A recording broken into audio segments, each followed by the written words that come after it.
está el datito y lo que viene a continuación es una conversación necesaria para poder hacer un balance de cómo han estado los avances en materia de inclusión, en materia también legislativa para aquellas personas que han adquirido alguna relación, han asumido alguna relación y han firmado, por ejemplo, los acuerdos de unión civil, el matrimonio igualitario. Fíjate que según los datos, 6.850 parejas se han casado en Chile y 847 personas han sido inscritas como hijos de dos padres o dos madres. Un tremendo avance, una tremenda iniciativa que obviamente ha sido beneficioso para la familia. Por supuesto que sí, se cumple un nuevo año de matrimonio igualitario en Chile y para hacer este balance nos acompaña Ramón Gómez, encargado de Derechos Humanos del Móvil, conversando un poquito acerca de estas estadísticas, pero también otros temas que nos importan junto a ti. Ramón, ¿cómo estás?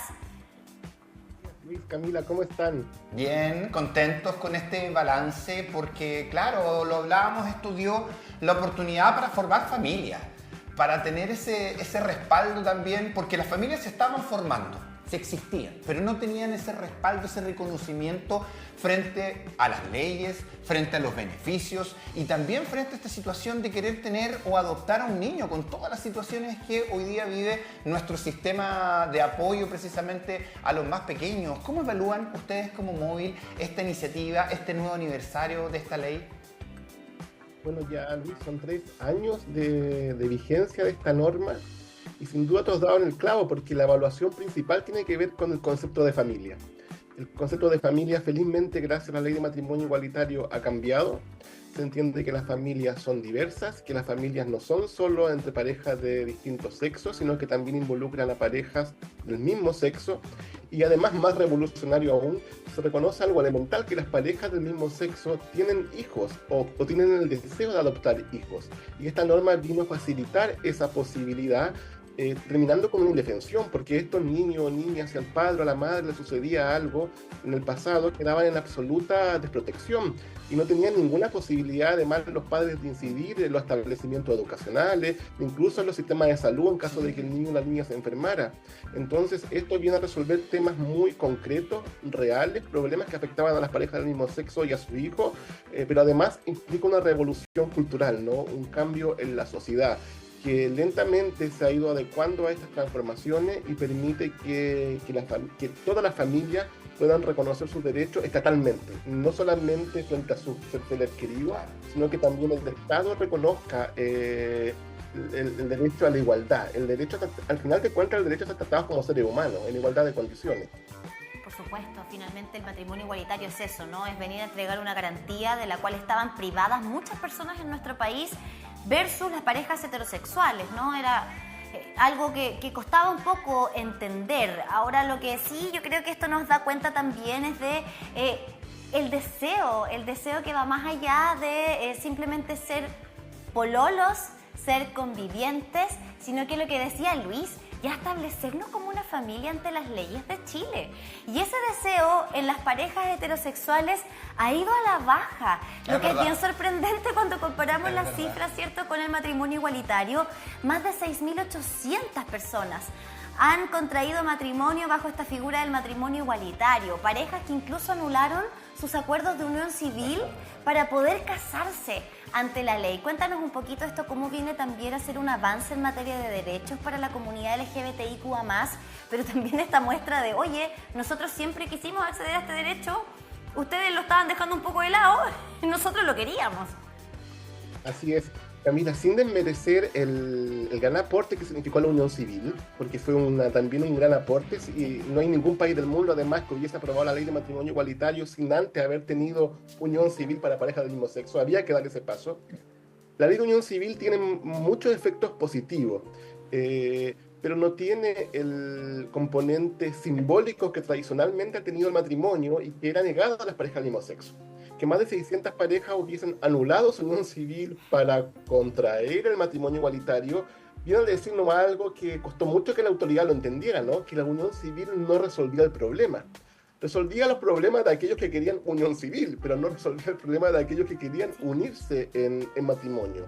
Y el matrimonio tiene todo un simbolismo que va desde cosas elementales como las fiestas, los trajes, el deseo de demostrar tu amor frente a tu familia, de sellar un vínculo que a veces es de años, y esa posibilidad, felizmente ahora esta norma tan deseada y por la cual tanto luchamos, permite ese vínculo, ¿no? Esa unión que refuerza el hecho de que todas las personas, al margen de su orientación sexual o de su identidad de género, son familia, y que también viene a decirnos que no puede haber ninguna ley, y no debe nunca haber existido ninguna ley ni ninguna norma que excluyese en razón de la orientación sexual o la identidad de género. Somos todos. Porque la ley de matrimonio igualitario se llama igualitario no porque sea exclusiva para homosexuales, sino porque extendió homosexuales, porque los heterosexuales tienen que seguir casándose. Oye, y dicho sea de paso, y esto es una anécdota nomás que les cuento, conozco a varios que dijeron, yo no me voy a casar solo porque no quiero casarme mientras no todos los chilenos y chilenas puedan hacerlo. O sea, yo me voy a casar cuando todos en Chile tengan derecho al matrimonio. Ya. Han pasado 3 años. Ya no tienen la excusa. Les cuento. Ya no está esa excusa. Conozco a alguien por ahí. Ya apuntado con el dedo. Oye, claro, aquí hay todo un avance importante de esto de la legislación, porque, claro, como hablábamos, esto va más allá del romanticismo de querer casarse porque estamos enamorados y queremos dar el paso, sino que porque había muchas personas que, no sé, claro, por tener una orientación sexual distinta, nunca tuvieron hijos, su familia les dio la espalda, les cerró las puertas, y frente a una situación de salud, por ejemplo, la pareja que llevaba 20 años con él no podía tomar decisiones. Y alguien que nunca lo vio durante 20 años porque le cerró las puertas precisamente por su orientación sexual, podía tomar decisiones, podía ingresar a la pieza o incluso poder recibir la herencia que dejaba esa persona. O sea, son varias cosas que se van sumando y que eso abre un abanico de opciones, como otras también conversaciones que estamos teniendo hoy día en nuestra sociedad, que ya no son temas, dejando de lado a los conservadores, ¿no? Dejando de lado a esas personas que todavía piensan de otra manera. Pero ya nuestra sociedad, y ahí te pregunto, ¿está más abierta a esto? ¿Las nuevas generaciones le es un tema lo de la orientación sexual? Hoy hemos avanzado en comparación a años anteriores, vuelvo a insistir, dejando de lado a los conservadores. Sí, sin duda el avance es significativo, y la prueba más clara de que es significativo es justamente que para las nuevas generaciones el tema de la orientación sexual y la identidad de género no sea relevante. Mucha gente decía, ¿por qué ustedes le dicen a todo el mundo que son LGBTI cuando no debiese ser relevante? Bueno, es que había que decirlo porque la discriminación existía, y si no nos visibilizábamos, si no decíamos que éramos personas, seres humanos, difícilmente la discriminación se iba a poder superar.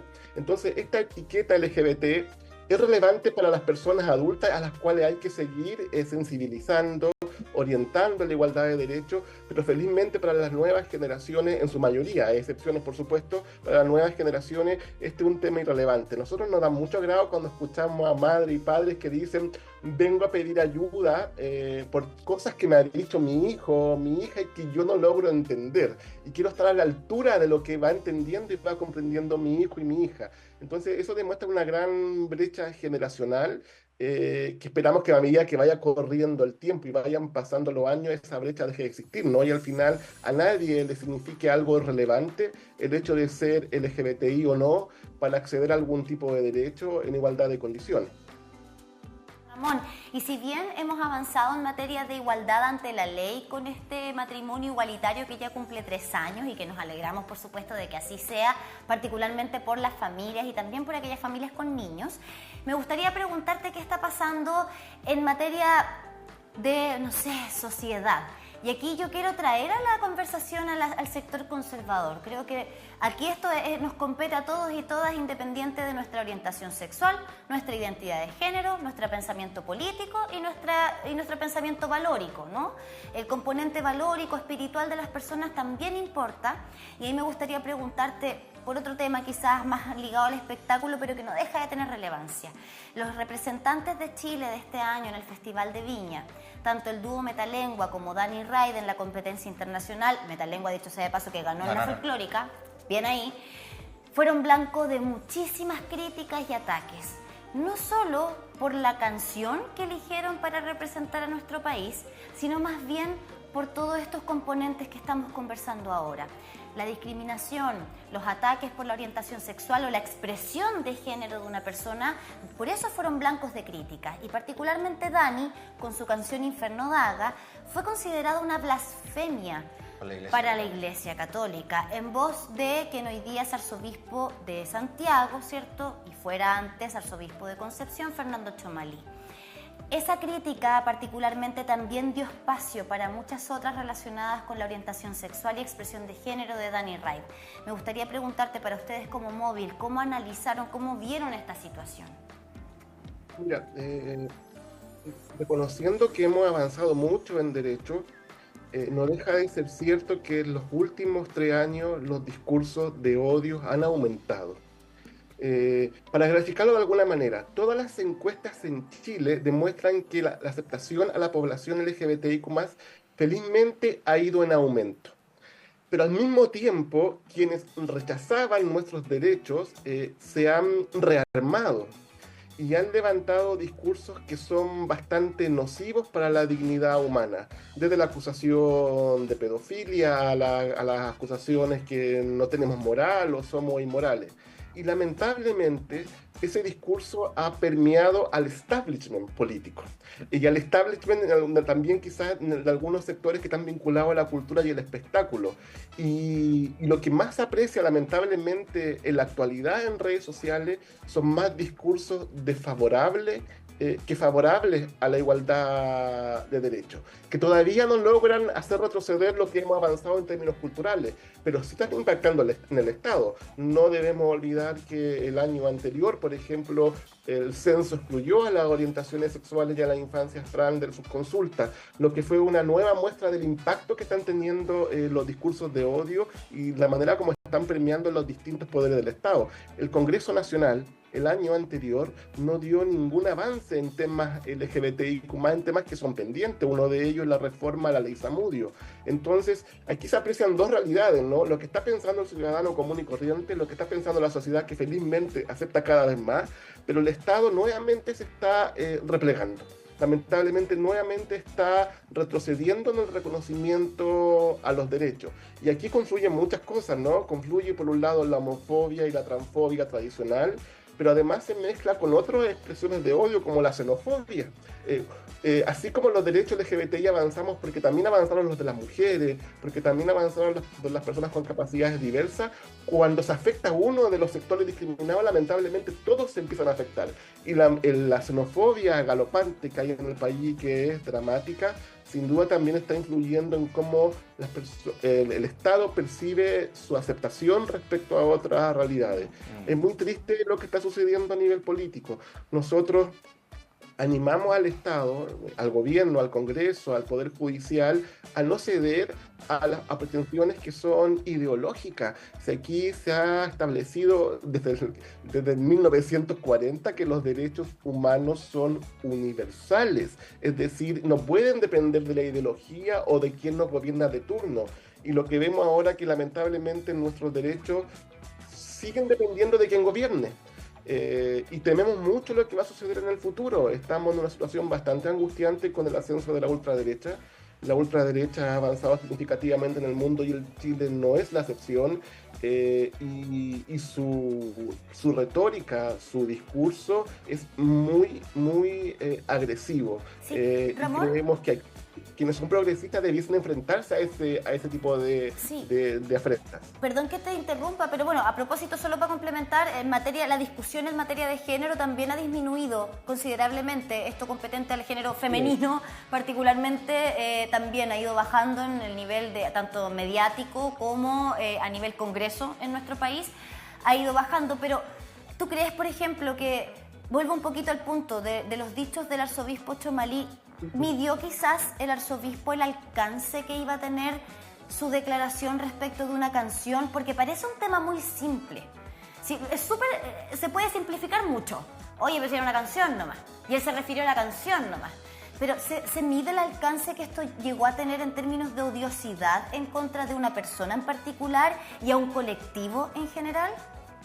Yo creo que sin duda sí. No, el Txomalí tiene una larga trayectoria en la Iglesia Católica, ha ocupado altos cargo de poder. Sin ir más lejos, comentarte un dato muy anecdótico, nosotros en el año 2005, creo, no recuerdo el año, pero antes del 2010, nos reunimos por primera vez con la Conferencia Episcopal. Fuimos el primer movimiento LGBTI de Latinoamérica que se reunía con la Conferencia Episcopal. En ese momento quien presidía la conferencia era Alejandro Goy y quien lo asesoraba era Chomalí.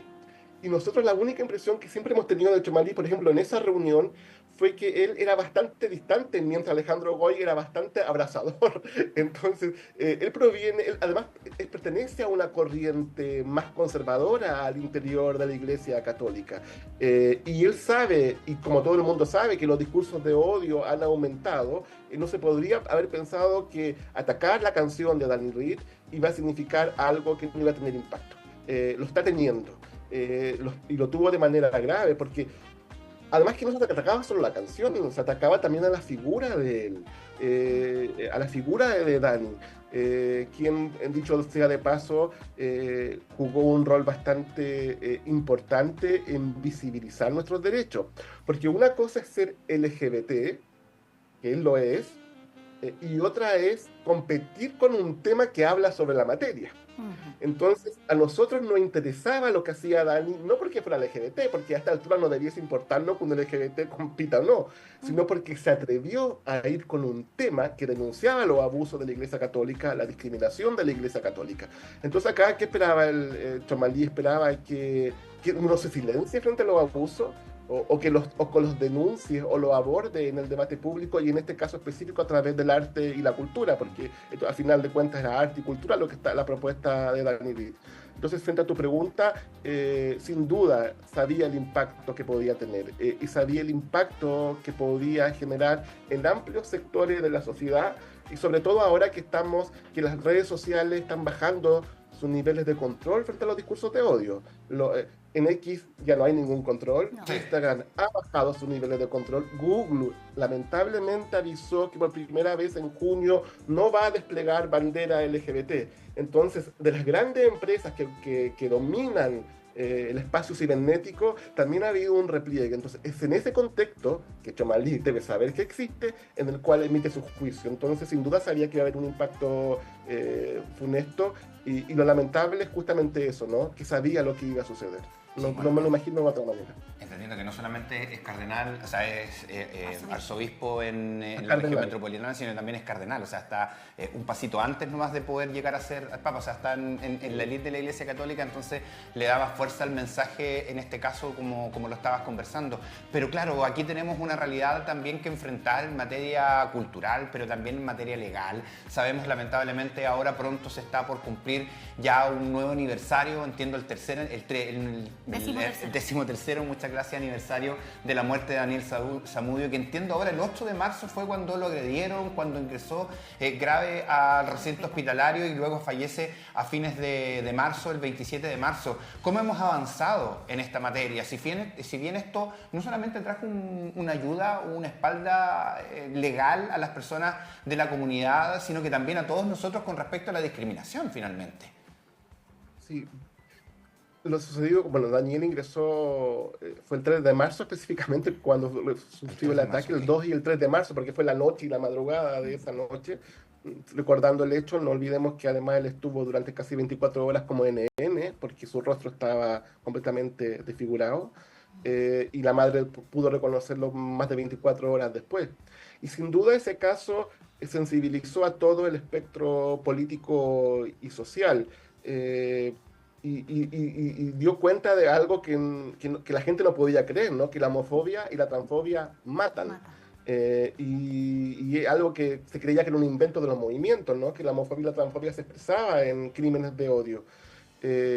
Y aquí lo que se aprecia es triste, porque la ley Zamudio sin duda no se hubiese acelerado sin el asesinato de Daniel Zamudio. Y lo que es incomprensible es que 13 años después del asesinato no se apruebe una reforma a la ley Zamudio.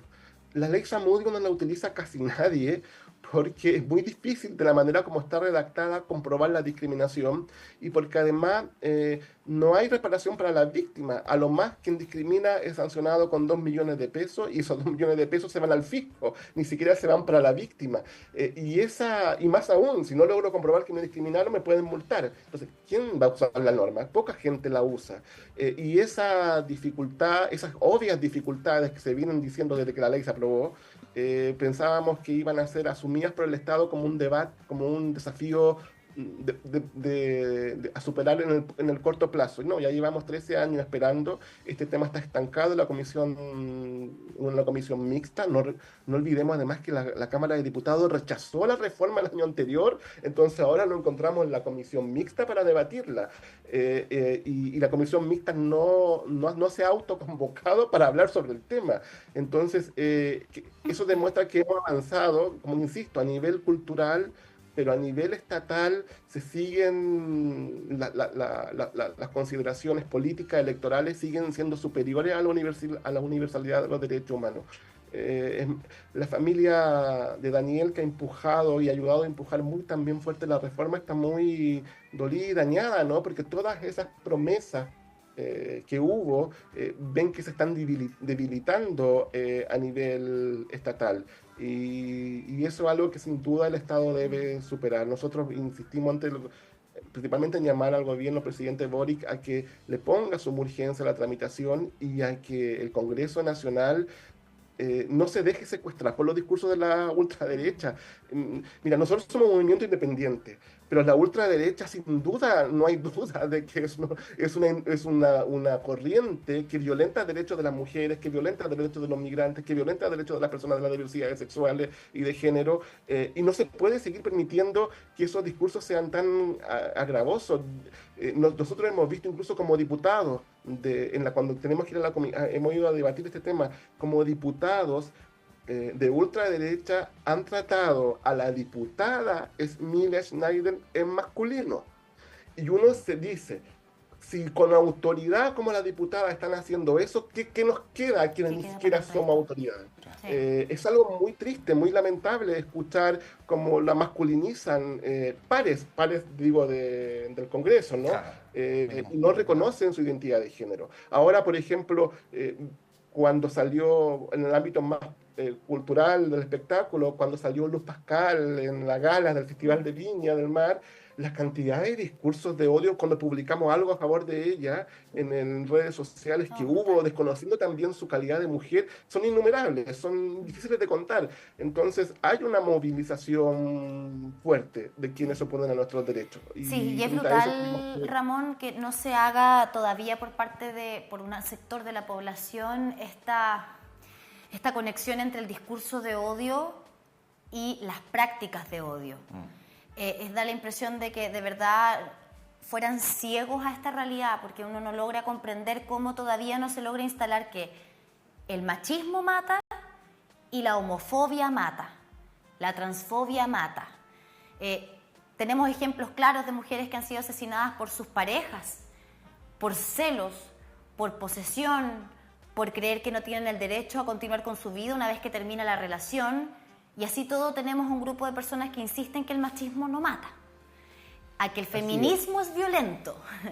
Y también lo podemos trasladar a la comunidad LGBTIQA+, cuando tratan de luchar por sus derechos y establecer que la homofobia mata. Es una locura. Pero bueno, yo creo que acá lo importante es que existen organizaciones como las de ustedes que siguen adelante con estas luchas por los derechos, desde el no queremos morir a manos de personas que nos discriminan, como tenemos el mismo derecho a ser y a ser familia. Yo creo que acá son un variopinto de discusiones que se dan, pero ninguna es más o menos importante que la otra. Algunas son de suma urgencia porque están quitando vidas. Y yo creo que eso es lo que agradecemos de poder conversar con ustedes siempre, Ramón, para preguntarte ya cuáles son los desafíos que quedan por delante este año 2025 en materia de matrimonio igualitario, pero también de discriminación. Sí, yo creo que un tema a nivel estatal sin duda es la reforma de la ley Zamudio, pero hay algo que sucedió el año pasado que también hay que superar. Los derechos de los niñas y adolescentes trans se vieron permanentemente vulnerados y vilipendiados el año pasado, con una constancia sin precedentes. Lamentablemente hasta tuvimos un reportaje de un canal de televisión que que cuestionó el derecho a la identidad de los niños, niñas y adolescentes trans. Entonces, en consecuencia, otro desafío es que el Ministerio de Salud, de una vez por todas, regule los procesos de cambio corporal de los niños y adolescentes, porque la falta de regulación es la que permite, es caldo de cultivo para que los sectores opositores impidan el derecho a la identidad de los niños y adolescentes trans. Nosotros estuvimos y estamos muy dolidos por lo que pasó con los niños, niñas y adolescentes trans. La cantidad de madres y padres que nos escribían diciendo qué es lo que viene ahora, qué es lo que pasa ahora, mi hijo se va a poder o no va a poder seguir asistiendo al médico para continuar con su proceso. Eso se mantiene en incertidumbre hasta ahora porque el Ministerio de Salud aún no lo resuelve. Entonces un tema sin duda a resolver es un tema, es ese, ¿no? También es algo que es un desafío pendiente. Yo creo que otro desafío pendiente sin duda tiene que ver con las elecciones presidenciales y parlamentarias. Tememos que la ultraderecha utilice el discurso LGBTI como un arma electoral y que cale hondo y que frente a ello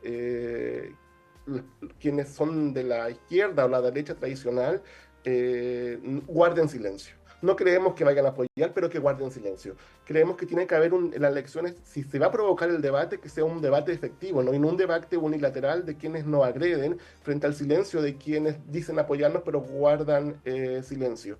Debe ser una gran posibilidad para elegir a aquellos candidatos y candidatas, dar nuestro voto, ¿no? A quienes efectivamente garantizan la igualdad de derechos, a todas las personas sin discriminación, que son empáticas, que respetan al ser humano al final de cuentas, y eso es algo que se ha ido debilitando. Y aquí también la derecha tradicional ha jugado un muy mal papel porque no tiene asco en vincularse a la ultraderecha sin cuestionar lo que está haciendo.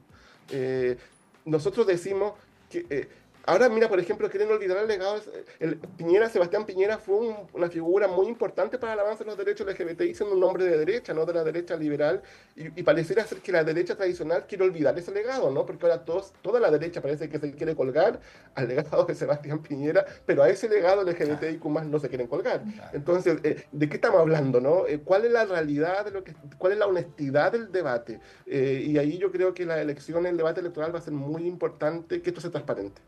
Sí, qué triste que en pleno siglo XXI todavía se siga haciendo la diferencia entre tus gustos personales, entre tus gustos hacia otra persona, cómo expresar tu amor, y eso te deje fuera de lo que todos queremos finalmente, pues de ser felices y poder vivir esta vida a la cual llegamos finalmente, que es la que queremos compartir entre todos. Así que conversaciones todavía quedan, por eso agradecemos que estés acá con nosotros, un abrazo por supuesto, y claro, en conexión durante el año porque son materias que hay que ir mejorando, generando conciencia para el bienestar de todos finalmente. Un abrazo. Gracias, Ramón.